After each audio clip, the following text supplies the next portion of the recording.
Trump trade agenda is dominated by big promises. First, he promised lower costs. Second, he promised to be tough on China. Third, he promised to open up new markets for American farmers and small businesses. These promises haven't panned out.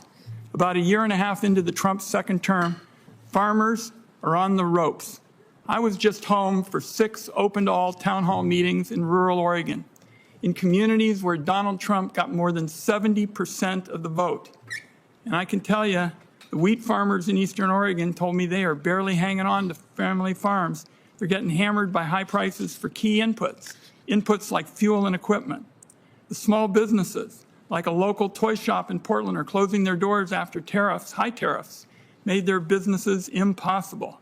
Uncertainty is costing workers jobs, including at Portland coffee roasters. Supply chains have been disrupted. Small businesses are delaying investments in new employees and manufacturing.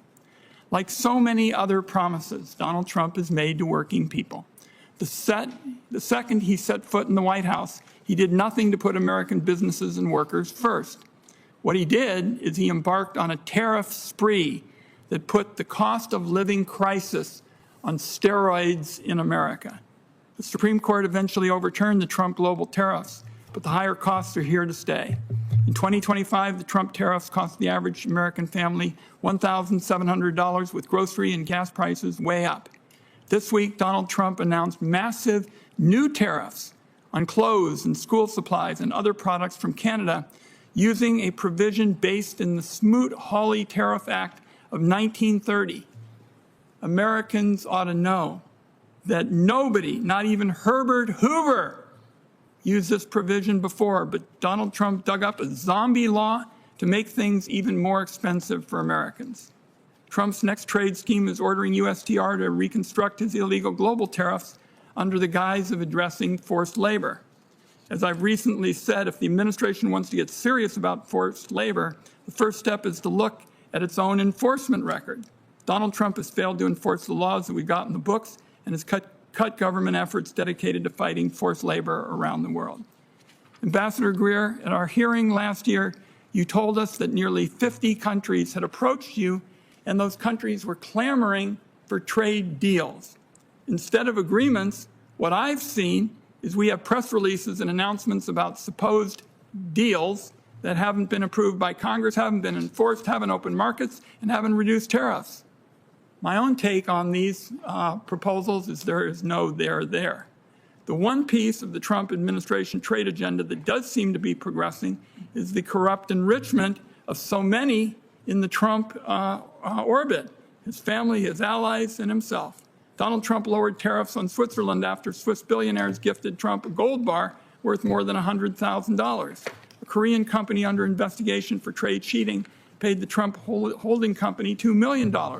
And the administration waived export restrictions on the UAE after an Emirati company invested $500 million in the Trump cryptocurrency agenda. I could go on. We've got a busy morning. The bottom line is American families are paying more in tariffs so Donald Trump and his cronies can profit.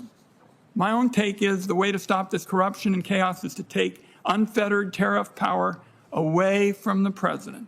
It's well past time to put Congress back in the driver's seat on trade.